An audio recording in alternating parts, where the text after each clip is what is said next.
कहाँ जा रही हो तुम? जी, ये सामान दादी दादू को दिखाने जा रही हूँ। और क्या है इसमें? ये मेहंदी में जाने वाला सामान है। दादी दादू तो नहीं जा सकते ना, तो आंटी जी ने बोला कि अभी दिखा दूँ। ये घर में और कोई नहीं है क्या ये काम करने के लिए? क्यों? अगर मैं ये काम करूँ तो प्रॉब्लम है कोई? जनक, बात प्रॉब्लम की है ही नहीं। अगर मैं नहीं करती तो कोई और करता। इतना भी भारी काम नहीं है ये।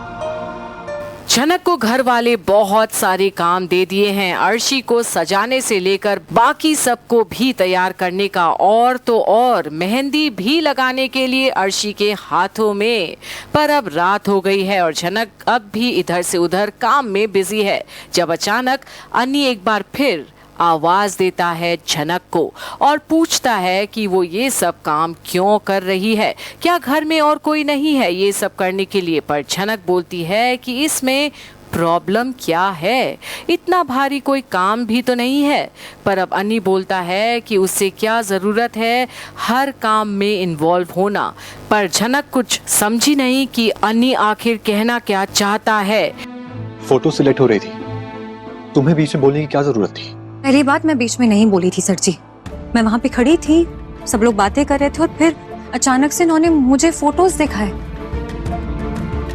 देखिए, मैं खुद जानती हूँ कि मुझे किसी मैटर में इन्वॉल्व नहीं होना चाहिए है, लेकिन आपने तो मुझे इस शादी में इनवाइट किया है ना। एक बार शादी हो जाएगी तो मैं खुद चली जाऊंगी यहाँ से। कितनी गलत फहमी में जी रही हो तुम। मुझे नहीं पता था कि तुम मेरे बारे में ऐसा सोचती हो। बहुत गलत सोचती हो तुम। पर क्या गलत सोचा मैंने? पर अब अन्नी जनक से कहता है कि उसने उसे शादी में इनवाइट नहीं किया, बल्कि उसे उसके साथ शांति से कंफर्टेबली रहने के लिए कहा था। पर अब जनक और अन्नी के बीच फिर अपने पर्सनल स्पेस को लेकर आनाकानी होने लगती है। पर क्या जनक उसके साथ रहना पसंद नहीं करती, क्या पूछता है अन्नी, क्योंकि घर के सभी सदस्य उसकी बेइज्जती करते हैं। पर अब जनक बीच में टोक देती है कि आज वो सब उसके साथ एक परिवार की तरह ही बात किए हैं, किसी ने भी बेइज्जती नहीं की है उसकी। और अब अन्नी बोलता है कि उसका मतलब कि घर के लोग अब अच्छे हो गए हैं। अब जनक को सब ठीक लगने लगा है। जनक, तुम मुझसे बात क्यों नहीं करना चाहती? मुझे इग्नोर क्यों करने लगी हो?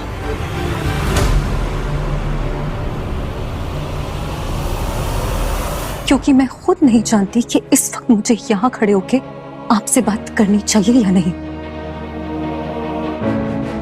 तो आप भी अपनी ये आदत छोड़ दीजिए ना। 2 दिन में आपकी वाइफ इस घर में आ जाएंगी और अगर वो ये सब देखेंगी तो वो क्या सोचेंगी। इसलिए यहाँ पे खड़े रह के बात करने का तो मतलब ही नहीं बनता है। बहुत ज्यादा बोलने लगी हो तुम। बोलती मैं पहले भी थी। पर अन्नी अब भी पूछता है जनक से कि क्यों वो अलग इंसान बन जाती है जब वो बीमार होता है। पर जनक बोल देती है कि अन्नी अब बात घुमाने की कोशिश ना करे, क्योंकि अब बात करने के लिए कुछ रहा ही नहीं। पर अब अन्नी को चाहिए जवाब और पूछता है एक बार फिर। और अर्शी के घर तो जाने से मना ही कर देता है कि वहाँ नहीं जाना चाहिए जनक को, क्योंकि वहाँ जनक की फिर से बेइज्जती हो सकती है। पर जनक बोलती है कि अपना ख्याल वो खुद रख सकती है। जनक, एक बात और कहनी थी तुमसे। बोलिए। मेरी परफॉर्मेंस कैसी लगी? परफॉर्मेंस? हाँ, संगीत में।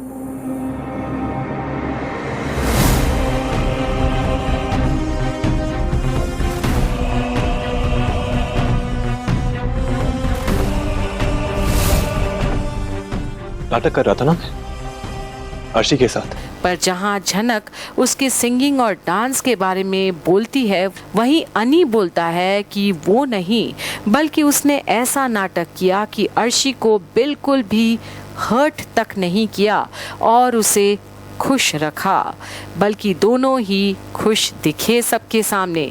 पर अब जनक पूछती है कि वो ये सब क्यों एक्सप्लेन कर रहे हैं उसे, और फिर जनक बोलती है, एक लड़की के साथ ढोंग करना, उसे धोखा देना उसे ठगना, इसकी इजाजत किसने दी आपको?